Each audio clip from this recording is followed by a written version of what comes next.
Bonjour à tous. Alors aujourd'hui, dans l'épisode de ce jour, nous accueillons Shan Bernard, la fondatrice de S2S Group.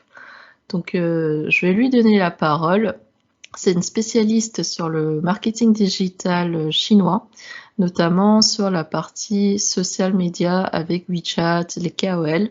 Donc je vais lui laisser la parole. Je vais lui demander de se présenter et de décrire un petit peu son parcours et je lui poserai des questions tout au long de cet épisode. C'est parti. Bonjour Chad. Bonjour Véronique. Est-ce que tu pourrais te présenter rapidement à mon audience? Oui, je suis très ravie de participer à ce podcast. Donc, je m'appelle Jeanne Bernard Huaqing. Je suis une chinoise. Je suis venue en France à l'âge de 23 ans pour poursuivre en fait mon master de commerce international en France à Paris. Et depuis, en fait, j'ai créé mon propre agence de communication franco-chinoise à Paris, l'agence S2S Group. Donc, ça fait 6 ans qu'on est sur le marché. On est spécialisé dans l'accompagnement des marques françaises pour aller exporter en Chine via les réseaux sociaux chinois, via le e-commerce ou cross-border social commerce. Aussi les relations avec influenceurs chinois. On a des clients comme Alibaba Group, Huawei, Tencent, Eaux Précieuses, etc. D'accord. Et parmi, on va dire, tes spécialisations en termes de secteur, est-ce que tu en as certains ou est-ce que tu travailles avec tout secteur? En fait, on travaille principalement dans les produits de masse. Pourquoi? En fait, c'est aussi pour adapter le marché parce que dans le domaine social commerce ou e-commerce cross-border, sur ce marché, forcément, le cible, ce sont des consommations chinoises. Quand on dit les consommations chinoises, c'est-à-dire tous les produits des quotidiens, principalement en fait les produits cosmétiques ou des produits de mode ou des foods, il y a beaucoup plus de demandes et ça représente plus de 60% de l'audience sur les réseaux sociaux. Donc c'est pour ça, forcément, en fait, nos clients sont aussi dans ce domaine-là. Et pour mon agence, en fait, je vais compléter un peu. On a deux volets. Pour expliquer le plus simple, donc il y a volet activité Go China, c'est-à-dire accompagnement des entreprises, des entrepreneurs ou des marques françaises aller en Chine via les réseaux sociaux, e-commerce, social commerce. Après, il y a volet Go France, surtout c'est avant Covid, ça a été Oui. une activité très enrichissante parce que avec l'essor des grandes marques chinoises, comme j'ai cité en fait toutes les grandes marques locales chinoises sur Alibaba, qui sont notre client, comme on est AliTP. Du coup, ce sont des marques chinoises comme Huawei, Xiaomi ou des autres marques locales chinoises très connues qui ont voulu faire des pubs à l'étranger en France, faire des événements ou faire des coopérations avec des entrepreneurs français. Voilà. D'accord, c'est très clair. Et du coup, tu es spécialisée surtout sur WeChat et les Oui. KOL. Oui, tout à fait. En fait, nous, notre agence S2S Group, comme c'est une agence, l'ADN est très chinois. En fait, c'est une agence de ADN chinois basée à Paris, en France. Donc, donc en tant qu'une chinoise, comme tous les Chinois, comme 10 milliards entièrement Oui, chinois en Chine, en fait, je suis super connectée avec tous les réseaux sociaux chinois. Donc en Chine, les quatre principaux réseaux sociaux chinois sont WeChat, Douyin, Little Red Book, Xiaohongshu et Weibo. et juste pour rappel, hein, Douyin, c'est TikTok. Oui, Douyin, en fait, c'est la jumelle de TikTok. Donc la maison mère est ByteDance Mhm. en Chine. Ils ont une filiale à Londres aussi, des bureaux à Paris, parce qu'on travaille avec la plateforme Douyin et TikTok pour la promotion des marques chinoises ou françaises. Super. Et est-ce que tu pourrais nous décrire une de tes journées type? Ma journée type, en fait, il y a, Si on a une. ouais, j'ai une petite équipe, jeune équipe franco-chinoise en France. Actuellement, pendant la pandémie, on travaille toutes à distance. Donc, mon équipe en France est composée par des CM chinois, l'informaticien, webmaster, aussi des chefs de projet par chaque projet ou des marques des clients cosmétiques ou mode. Donc D'accord. ça, il y a une partie management d'équipe. Après, je trouve ma journée est très internationale parce que on doit connecter avec le prestataire ou aussi une petite équipe en Chine pour l'exécution des créations et gestion de réseaux sociaux, pour faire mise en ligne de plusieurs campagnes de pub, pour faire aussi des relations, contacts, lancements, coopération avec des influenceurs chinois en Chine pour les marques françaises ou pour nos clients chinois. Voilà. D'accord. Effectivement, tout comme moi, tu travailles dans les deux sens, c'est-à-dire que tu vas accompagner des marques françaises vers la Chine ou des Oui, marques chinoises vers la France ou l'Europe. Et oui, tout à fait. Surtout, en oui, fait, depuis Covid, on travaille principalement avec des marques françaises, accompagner des marques françaises pour aller en Chine en ligne. d'accord. Et franchement, c'est une question un peu, on va dire, personnelle ou je sais pas, ton ressenti. Euh, Qu'est-ce que tu trouves plus compliqué, accompagner des marques françaises vers la Chine ou des marques chinoises vers la France? Ah, tout est compliqué. Tout est compliqué ou tout est simple. On est bien d'accord, hein. On est bien d'accord. Ce n'est pas évident parce que Tout c'est à vraiment un choc culturel, hein. Je sais pas si tu ressens Oui, ça. oui, oui. En fait, il y a des chocs partout. En fait, non seulement il y a, en fait, déjà le choc culturel ou biculturel Hmm, est trop vague. C'est-à-dire, non seulement il y a la barrière de langue, il y a le différent oui. coutumes. Genre récemment, en fait, on a accompagné une un designer ou Mhm, une jeune marque, un créateur français pour coopérer avec une grande marque chinoise dans le food. Donc, mhm. c'est une coopération co-branding de créer un produit capsule ou produit capsule franco-chinois ensemble D'accord. sur le lancement des produits de cette marque chinoise en Chine. Du coup, en fait, pendant ce projet co-branding et crossover dans le food entre le designer français, le créateur français et la grande marque chinoise. Donc les chocs, c'est toutes les minutes, tous les jours, sur le design, sur la communication, sur la finition. Mais après, c'est d'où vient en fait le rôle de mon agence et la compétence de l'équipe biculturelle. Hmm, Finalement, en fait,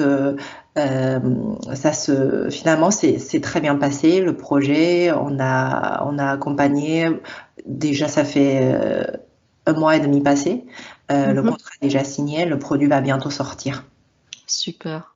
Mais c'est vrai que, en fait, le fait d'être biculturel, finalement, c'est une vraie force pour nous, pour des personnes comme nous, parce Mm. qu'on peut accompagner vraiment dans les deux sens et avoir toutes les nuances. Tout à fait, tout à fait. Non seulement, en fait, je trouve, c'est un accompagnement très humain, non seulement pour les Français, mais aussi pour les Chinois, d'avoir des personnalités comme moi ou comme Véronique, parce que en tant qu'une Chinoise, on peut bien comprendre les enjeux, les problématiques ou les intérêts des Chinois. les vrais intérêts des Chinois Exactement. pour la coopération des business. Mais en même temps, en fait, on comprend bien en fait les problèmes, les soucis des marques françaises, Mm. les enjeux aussi, le point essentiel. Mais avec après, on va mélanger et chercher un chemin intermédiaire pour réaliser des belles projets ou des campagnes ou des ventes.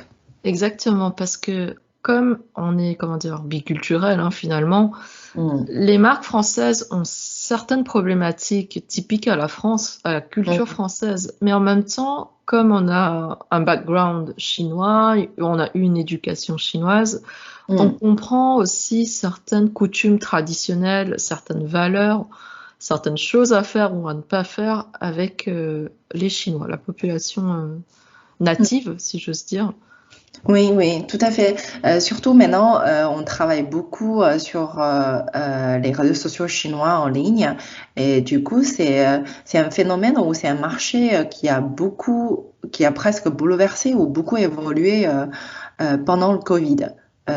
Tout a été changé ou accéléré sur les communications en ligne, sur les réseaux sociaux.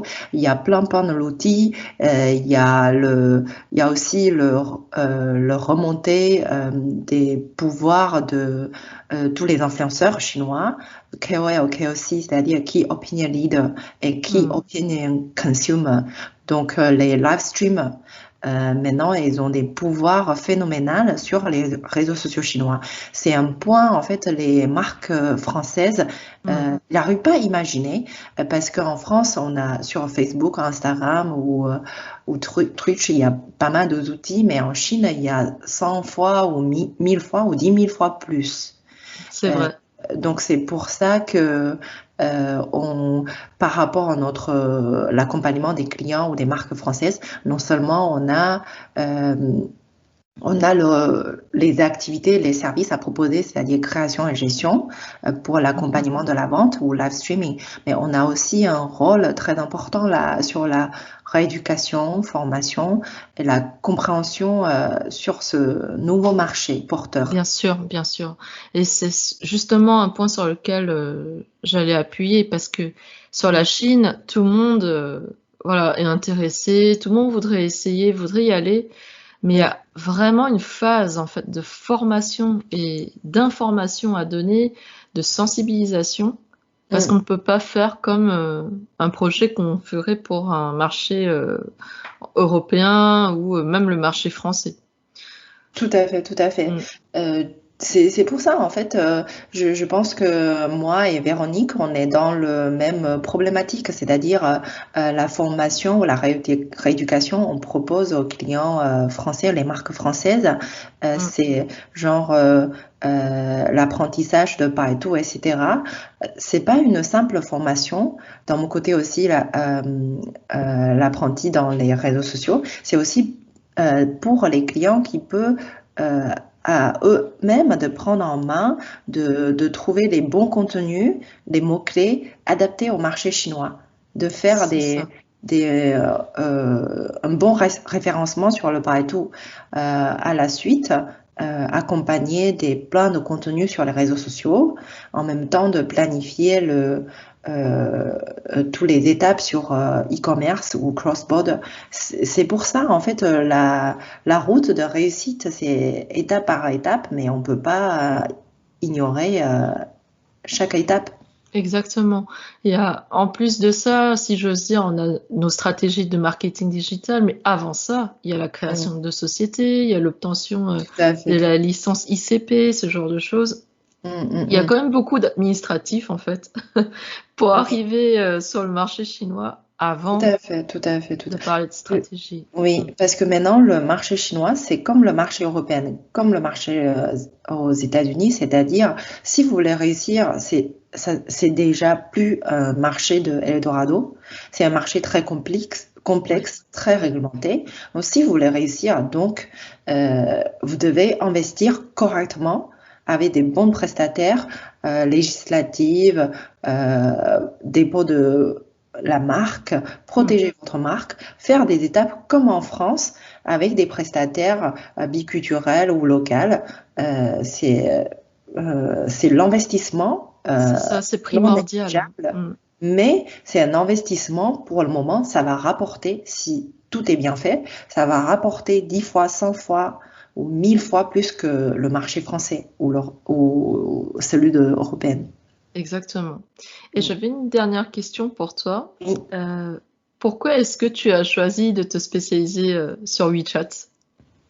Donc en fait, je vais juste corriger un peu. Je suis spécialisée, moi et mon équipe, on est spécialisés sur tous les réseaux, les 4 principaux réseaux sociaux chinois, c'est-à-dire WeChat, Weibo, Douyin, TikTok et Little Red Book.